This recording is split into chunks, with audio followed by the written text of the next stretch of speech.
आप subject wise अगर देना चाहते हो तो मैथ्स का दो, फिजिक्स केमिस्ट्री के सब्जेक्ट वाइज मत दो, उसका कोई फायदा नहीं होगा। कि आप सब्जेक्ट वाइज कैसे टाइम अलॉट करोगे? जो लोग कह रहे हैं कि मैंने तुम्हें मॉक देने के लिए बोला था, तुमने उसको सब्जेक्ट वाइज अटेम्प्ट कर लिया कि एक बार फिजिक्स का कर लेता हूं, एक बार केमिस्ट्री का, एक बार मैथ्स का, ऐसा, या सिर्फ फिजिक्स का करके छोड़ दिया, नहीं मजा आएगा। मतलब वो जो टेस्ट वाली फीलिंग है वो नहीं आएगी, क्योंकि टेस्ट वाली फीलिंग तब आती है जब आप 3 घंटे लेकर तीनों सब्जेक्ट में उतरते हो। 1 घंटा लेकर एक सब्जेक्ट में उतरना, that is a different story. और अगर ऐसा करना ही है तो मैथ्स के लिए कीजिए प्लीज, फिजिक्स केमिस्ट्री में इज नॉट रिक्वायर्ड, वहां पे टाइम सफिशियंट होता है। तो आपको अगर ये प्रैक्टिस करनी है तो आपको करना है उस चैप्टर के लिए, उस सब्जेक्ट के लिए जहां पर टाइम इनसफिशियंट हो। समझ गए? तो पूरा आपको देना है, फुल टेस्ट दो, ठीक है। तो यहां पे आपको एक गेम समझ में आ रहा होगा, देखो ध्यान से, कि अगर मैं रिजल्ट्स की मतलब मेहनत की बात करता हूं तो सर मेहनत में तो लोगों ने कमी छोड़ी नहीं है, मतलब सब लोग एकदम तत्पर हैं, ठीक है ना। पैरेलल से टेस्ट भी दे रहे हैं और मैक्सिमम 2-3 चैप्टर, इसको भी मिलाकर ये अमाउंट भी 50 से ऊपर जा रहा है। देखो ध्यान से, ये अमाउंट भी 50 से ऊपर जा रहा है। बट अगर मैं मार्क्स की बात करता हूं तो मार्क्स वाला जो अमाउंट है सर वो 50 से ऊपर नहीं जा रहा। मतलब ये वाली दोनों कैटेगरी मिलाकर 75% जनता रह गई, है ना, ठीक है। तो सर इसको कैसे टैकल करें, समझ गए कि नहीं समझे? Because every one of you will be judged on the basis of the marks, और रैंक, मार्क्स रैंक एक ही बात है। तो सर ये हम कैसे इंप्रूव करें, ठीक है। तो देखो सबसे बड़ा जो जंप है वो वही बच्चा लगा पाता है। कितने लोगों को नो योर मिस्टेक पता है? कि नो योर मिस्टेक, कि आपको अपनी गलतियां पता है, कि हाँ सर हमें ये वाली गलती पता है कि मैं ये कर रहा हूं, मुझसे बार बार हो रही है, ठीक है ना। हाँ, yes you can still do something, not only you can do something, you can do wonders. समझ में आया नहीं? समझ, आग लगा सकते हैं आप।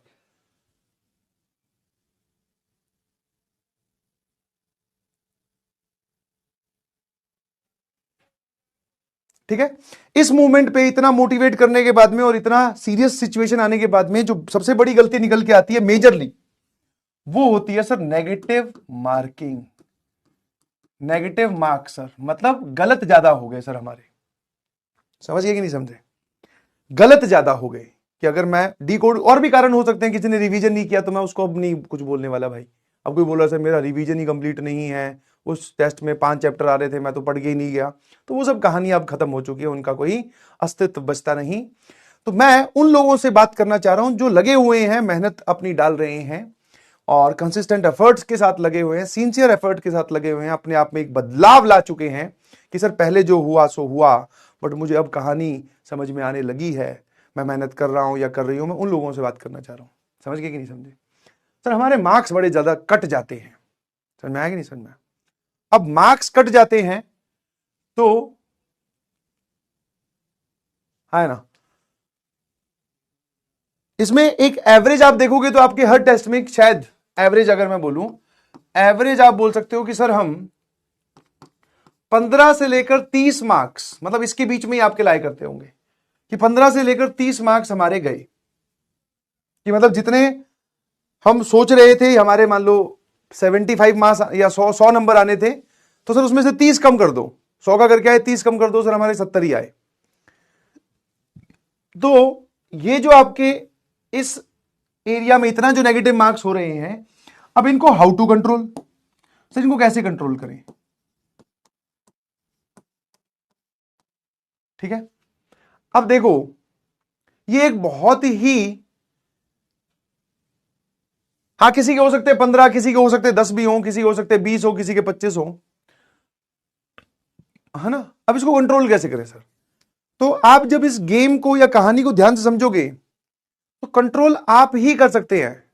एक्सटर्नल फैक्टर पे अगर ये चीज डिपेंड कर रही होती तो आपको अब तक बता दी गई होती। It is something like motivation, it is something like कि वो इंसान सुबह कैसे उठ जाता है सर, वो सुबह कैसे पढ़ लेता है? पढ़ लेता है, आदत बनाई है उसने, एक हैबिट बनाई है। मतलब जब बेसिक में जाकर ढूंढोगे तो कुछ नहीं मिलेगा, कोई सॉलिड रीजन नहीं मिलेगा कि इसको हाँ मतलब ज्ञान देने के लिए मैं ये बोल सकता हूं सवाल ध्यान से पढ़ो, हड़बड़ाहट में जवाब मत देना, सवाल पूरा पढ़ो। सवाल चाहे कितना ही आसान क्यों ना हो, उसका एक मिनिमम और एक मैक्सिमम टाइम होता है, वो टाइम आपको उस सवाल को देना चाहिए। समझ में?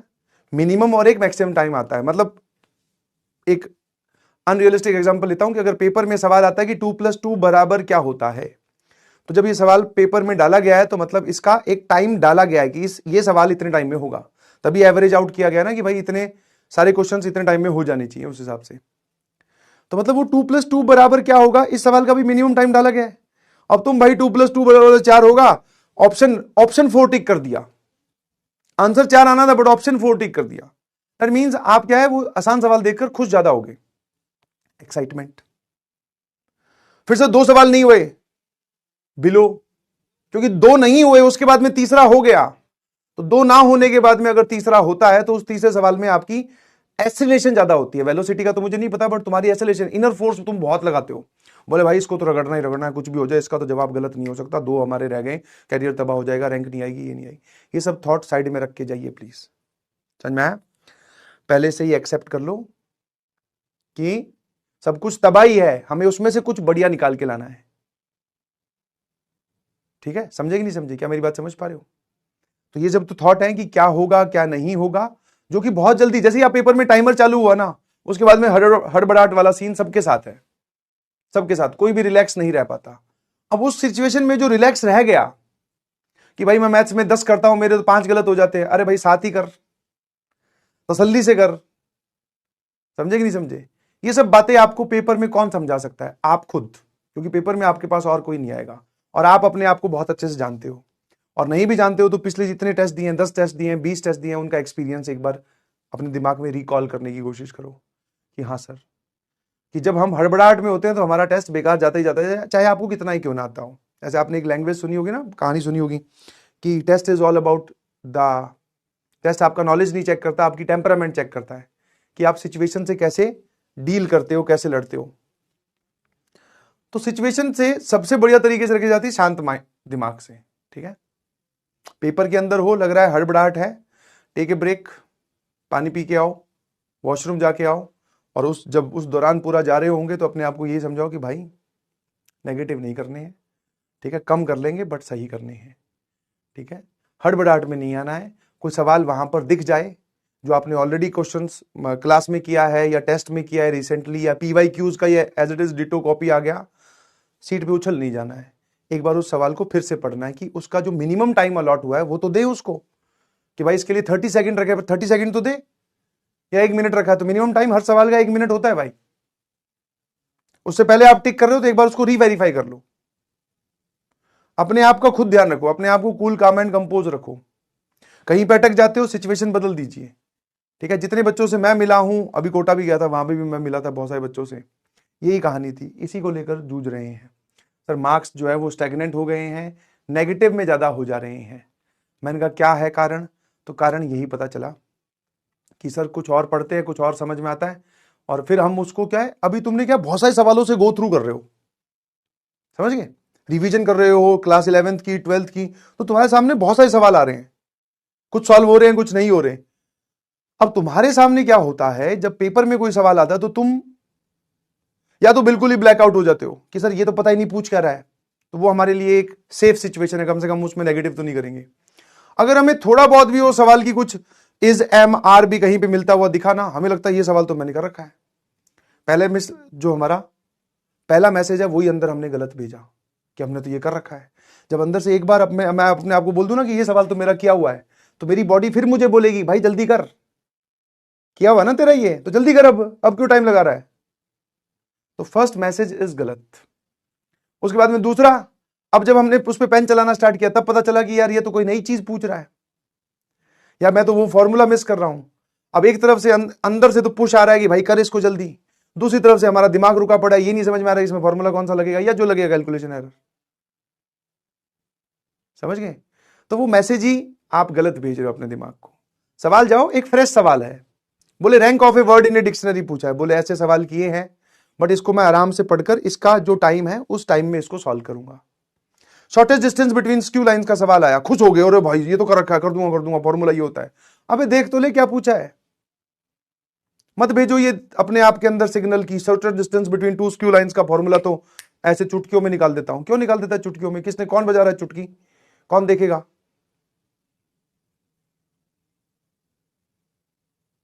कौन, कोई देखेगा क्या? और वो चुटकी चुटकी के चक्कर में वो और गया, वो जो एक सवाल पूरी 12वीं में से कोई एक आधा सवाल हम सही कर सकते थे वो भी गया। सिस्टम ऑफ लीनियर इक्वेशन का सवाल आया, हाँ सर ने बोला था आएगा आएगा, हमें पता है सर ने कहा था कैलकुलेशन टफ होती है, मैं इसको कर दूंगा। अबे काहेगा कर दूंगा, आराम से करना है, ये एक बात सही है, बट ये कौन सा होता है चुटकियों में कर दूंगा? कोई नहीं देख रहा चुटकी वुटकी वहां पे, और ना ही कोई बजा रहा। बाहर आके अगर नंबर नहीं आए तो लोग बजाएंगे भाई चुटकी, ध्यान रखना कि मजे आ गए हमें। तो ये सब बातें आप एक बार अपने आप को समझाओगे, इससे कुछ नहीं होता है, और कोई आपको जज नहीं कर रहा है भाई।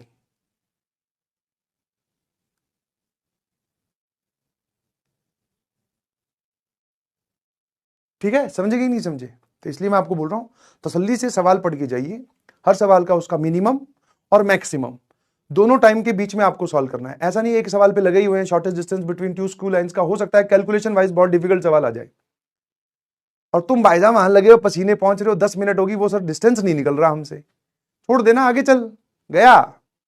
अब चाहे उसको तू किस्मत बोल दे या कुछ भी बोल दे, उसको छोड़ने का वक्त है, और आपको छोड़ना पड़ेगा। और मिनिमम कि अगर आपने ज्यादा जल्दी सवाल कर दिया है तो एक बार खुद को बोलो कि भाई चेक कर ले, क्योंकि इसके भी नंबर 4 है और सबके नंबर 4-4 ही हैं। तो ये प्रैक्टिस में पेपर के अंदर ही लाओ, खुद से बात किया करो भैया। और मैं जितने भी बच्चों से मिला हूं, पहले फिजिक्स फिर केमिस्ट्री फिर मैथ्स, मैंने तो उसको भी, अभी कोटा का एक लड़का था वो बोल रहा था सर कि नंबर मेरे 230 240 पे आके रुक गए। मैं कहा स्ट्रेटेजी क्या है? बोले सर हमेशा फिजिक्स पहले फिर केमिस्ट्री फिर मैथ्स। मैं कहा मैथ्स में नंबर? बोले सर नहीं आते हैं। मैं कहा जब पहुंचता है ईमानदारी से बताना, 50 से कम मिनट बचती है ना तो जब मैथ्स में पहुंचता है? बोले हाँ सर, आपको कैसे पता? मैं कहा फिजिक्स केमिस्ट्री मैथ लाइन में करोगे तो मैथ्स के लिए हमेशा 50 से कम मिनट ही बचेगी भाई, तुम इतने प्रो नहीं हो। हाँ फिजिक्स में तुमसे या केमिस्ट्री में तुमसे क्वेश्चन सॉल्व हो जा रहे हैं, बट तुम प्रो नहीं हो ब्रो। प्रो का मतलब होता है कि 45 मिनट में फिजिक्स सॉल्व कर दी, उसको प्रो बोलते हैं। आप नहीं है अभी, पहले वो एक्सेप्ट करो फिर आगे बढ़ पाओगे। फिजिक्स आसान आ रही है तुमसे सॉल्व हो जाती है, केमिस्ट्री आसान आ रही है तुमसे सॉल्व हो जाती है, दैट इज गुड, बट उसका जो आसान का टाइम है ना, वो टाइम तुम उतना ही नहीं लगा रहे, तुम ज्यादा टाइम लगा रहे हो। तो ये तो मैं 230 और 240 जिसके नंबर आ रहे हैं उसकी बात कर रहा हूं, वो मैथ्स के पेपर में 50 मिनट लेकर पहुंचता है, मतलब मैथ्स के सेक्शन के लिए। तो मैं तो उसको यही ज्ञान दिया था, मैं कहा भाई अब तेरे आने वाले कुछ 12-13 मॉक टेस्ट तेरे बचे हैं, स्ट्रेटेजी बदल के देख ले एक बार, बदल के देख ले कि पहले सबके आसान सवाल पहले, फिजिक्स आसान से पहले, केमिस्ट्री आसान पहले, मैथ्स के आसान सवाल पहले, फिर सर राउंड 2 आएगा उसमें हम सारे करके देखेंगे। फिर एक बार मैथ्स पहले सर, क्योंकि 1 घंटा 15 मिनट तो आपने बोला देने ही देने हैं, तो 1 घंटा 15 मिनट शुरू वाले दे दें तो।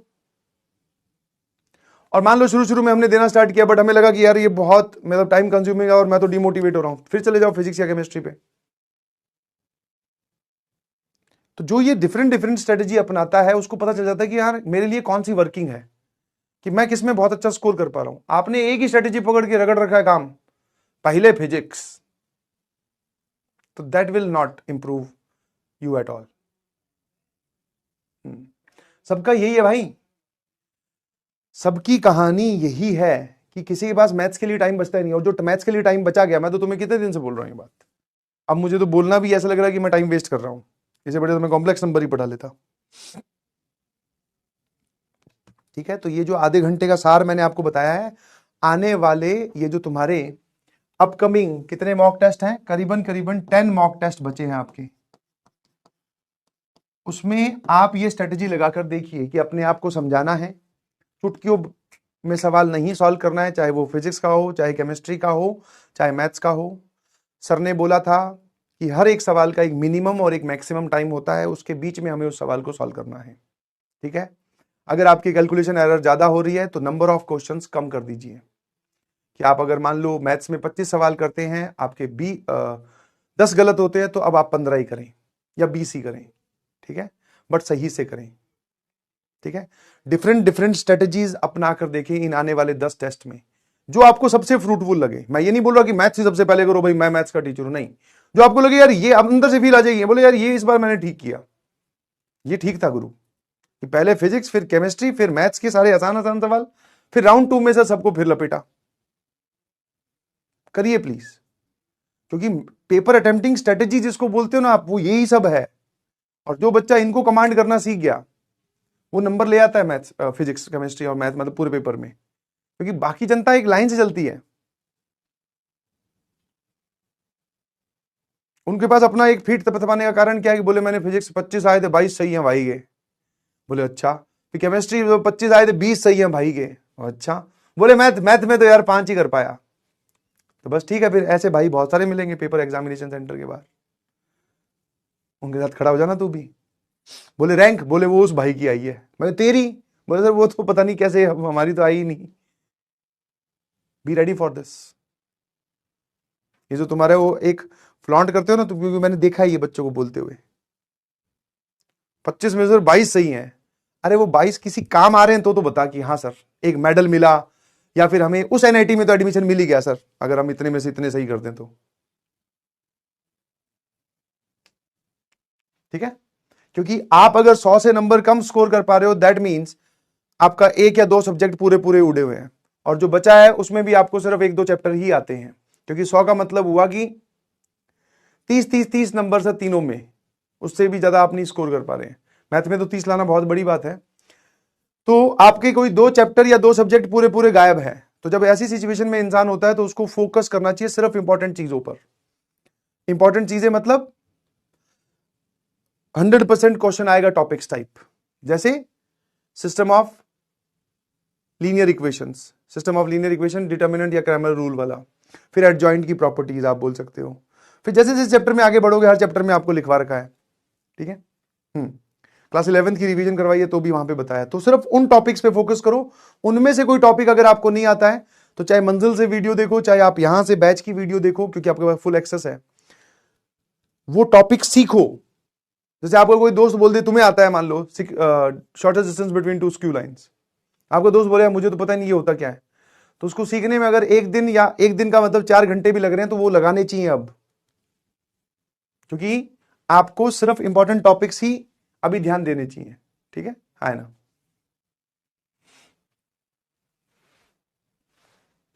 क्या मेरी बात समझ गए?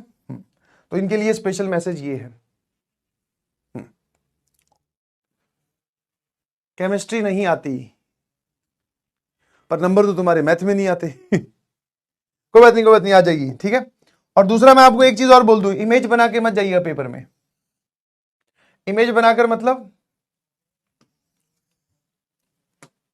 क्योंकि इंसान को सबसे पहले रोकती है उसके दिमाग में बनाई हुई इमेज। जैसे फॉर एग्जांपल, किनके पास BMW होती है? तो बोलो जो बहुत अमीर होते हैं, जिनके पास पुश्तैनी पैसा होता है, खानदानी जो अमीर होते हैं, उनके पास BMW होती होगी। बनानी ना गलत इमेज, आए ना। तेरे पास होगी कि नहीं? बोले हो जाएगी सर, क्या दिक्कत है, दूसरी वाली बनाओ। बोले जी क्या पैसे होते हैं उसके बाद BMW होती है? सर पैसे तो मेहनत करने वाले के पास भी हो सकते हैं। सेम लाइक जेई में कौन सेलेक्ट होते हैं? बोले तो जिन्होंने डे 1 से सर सारे टेस्ट फोड़े होंगे, भाई साहब टॉपर रहे होंगे, पता नहीं क्या क्या कर दिए होंगे सर, जिनके अब इस टाइम पे सर मॉक टेस्ट में उनके नंबर 290 प्लस आते होंगे सर, वही लोग सेलेक्ट होंगे। अरे मैंने कहा वो फ्रैक्शन पता है कितना है? वो 1 से लेकर 2% ही लोग हैं, और वो ज्यादा ज्यादा बुक करेंगे तो कहां से कहां तक की रैंक ऑक्यूपाई कर लेंगे? 2000 तक की। उसके बाद में तो खेल हमारा है। क्या मेरी बात समझ पा रहे हो? तो अपने दिमाग में ये इमेज बना के मत जाना कि वही लोग सेलेक्ट होते हैं जो बहुत डे 1 से मेहनत कर रहे हैं। हाँ, हो सकता है वो डे 1 से जो मेहनत कर रहे हैं उन्होंने अब आकर डिस्ट्रैक्ट हो गए हो। डिस्ट्रैक्शन तो कभी भी किसी को भी घेर सकता है यार, और हो सकता है तू अब लाइन पे आ गया हो, है ना। नहीं समझा ना कि कब किसका मूड बदल जाए और कब कौन फोड़ दे, पता थोड़ी चलता है। समझ रहे हो? तो ये इमेज बना के मत जाइएगा। Image should be like this कि सर जिसने मेहनत की है वो सेलेक्ट हो जाएगा, और सर मेहनत मैं कर रहा हूं। बस सिंपल कहानी है। क्योंकि ये अगर पहली इमेज बना ली तो भाई जो सोचते हो वही होता है, ऐसा बोलते हैं।